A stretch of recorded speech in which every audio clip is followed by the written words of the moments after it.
Russia says it's ready to move fast on a deal for peace in Ukraine, but the main thing for them remains to achieve their goals, which have not changed. It comes as President Zelensky says Ukraine has offered to meet Russian negotiators next week. Overnight, Russia's defence ministry said it had downed 142 drones, including 27 over the Moscow region. Our correspondent Charlotte Gallagher is in Kyiv with more. Most of the drones that came over into Ukraine from Russia were focused very much on the eastern side of Ukraine, near the front line. And in fact, an elderly woman was killed in Sumy, but there was also drones flying over Donetsk, Luhansk, which is where the front line is, mainly. And then also in Russia, as you heard there, Russia says it shot down more than 100 drones and a number of them over Moscow. They say that Moscow's airport was closed at one point. They had to reschedule flights because of drones in the air. Now, in Ukraine, there are no longer any commercial flights due to the dangers of missiles and also drones.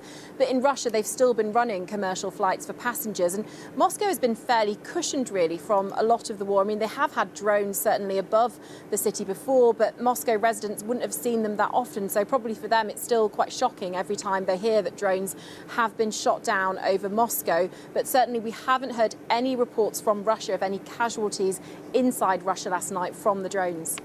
In the meantime, Charlotte, talk, at least again, of the possibility of the two sides, Russia and Ukraine, sitting down and having discussions about peace.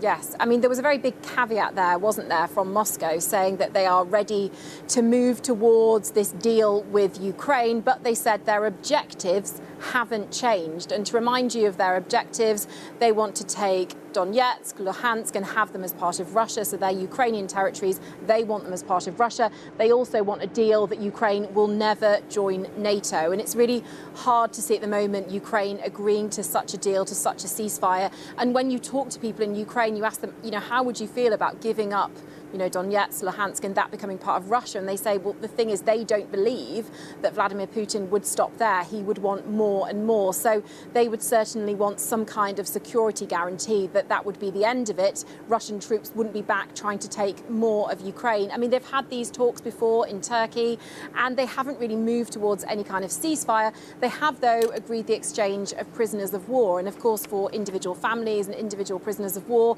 that's a huge step because some of these people have been held for over 3 years, both inside Ukraine and inside Russia. So for those families getting their relatives back, that is, of course, hugely important.